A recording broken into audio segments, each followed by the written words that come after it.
1432. ಈ ಎಲ್ಲ ಬೂತ್ಗಳಲ್ಲಿರುವಂತಹ ಮತಗಟ್ಟೆ ಕಾರ್ಯಕರ್ತರನ್ನು ಒಟ್ಟಾಗಿ ಒಂದಾಗಿ ಜೋಡಿಸಿಕೊಂಡು ಬರುವ ಲೋಕಸಭಾ ಚುನಾವಣೆ, ನಾನೊಂದು ಮಾತನ್ನು ಹೇಳಿದ್ದೆ, ಬರುವ ಲೋಕಸಭಾ ಚುನಾವಣೆಯಲ್ಲಿ ಕೇವಲ ಬಿಜೆಪಿ ಮತ್ತು ಕಾಂಗ್ರೆಸ್ನ ನಡುವಿನ ಹೋರಾಟ ಅಲ್ಲ, ಬರುವ ಲೋಕಸಭಾ ಚುನಾವಣೆಯಲ್ಲಿ ಹೋರಾಟ ನಡೀತಾ ಇರುವುದು ಹನುಮ ಭಕ್ತರಿಗೂ ಟಿಪ್ಪು ಭಕ್ತರಿಗೂ ನಡೆಯುವಂತಹ ಹೋರಾಟ ಅಂತ ನಮಗೆ ಅನಿಸುತ್ತೆ. ಅದಲ್ಲದೆ ಇದ್ರೆ ಈ ಸರ್ಕಾರಕ್ಕೆ ಗ್ರಾಚಾರ ಕೆಟ್ಟು ಮಂಡ್ಯ ಜಿಲ್ಲೆಯ ಕರಗೋಡಿನಲ್ಲಿ ಕರಗೋಡು ಗ್ರಾಮ ಪಂಚಾಯತ್ನಲ್ಲಿ ಗ್ರಾಮ ಪಂಚಾಯತಿನಿಂದ ಅನುಮತಿ ಪಡೆದು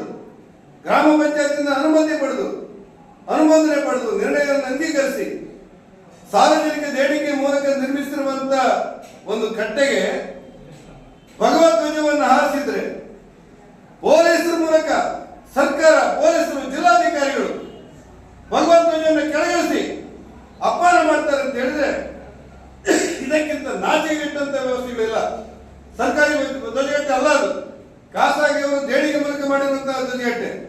ಆ ಧ್ವಜಗಟ್ಟೆಗೆ ಶ್ರೀರಾಮನ ಪ್ರಾಣ ಪ್ರತಿಷ್ಠೆಯ ದಿವಸ ಮೊನ್ನೆ 22ನೇ ತಾರೀಕು ಧ್ವಜಗಟ್ಟೆಗೆ ಭಗವತ್ ಧ್ವಜವನ್ನು ಏರಿಸುವಂತ ಸಾವಿರಾರು ಜನ ಒಟ್ಟಾಗಿ ಮಾಡಿರುವಂತಹ ಭಗವತ್ ಧ್ವಜ ಏರಿಸಿ ಆವರಣ ಮಾಡಿರುವಂತದ್ದು.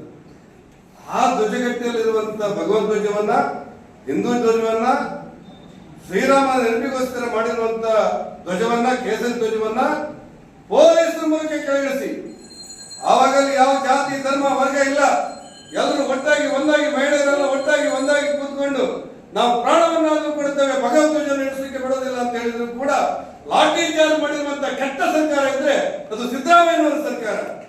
ಆ ಕಾರಣಕ್ಕೆ ನಾವು ಹೇಳಿದೆವು, ಆ ಕಾರಣಕ್ಕೆ ಮುಂದಿನ ಚುನಾವಣೆ, ಮುಂದಿನ ಜನಾಭಿಪ್ರಾಯ, ಮುಂದಿನ ಯೋಚನೆ ಮತ್ತು ಯೋಜನೆಗಳು ಟಿಪ್ಪು ಭಕ್ತರಿಗೂ ಮತ್ತು ರಾಮ ಭಕ್ತರಿಗೂ ನಡೆಯುವಂತಹ ಹೋರಾಟ, ಟಿಪ್ಪು ಭಕ್ತರಿಗೂ ಮತ್ತು ಹನುಮ ಭಕ್ತರಿಗೂ ನಡೆಯುವಂತಹ ಹೋರಾಟ ಅನ್ನುವಂತಹ ಮಾತುಗಳನ್ನು ನಾವು ಹೇಳಬೇಕಾದಂತ ಅನಿವಾರ್ಯತೆ ಇದೆ.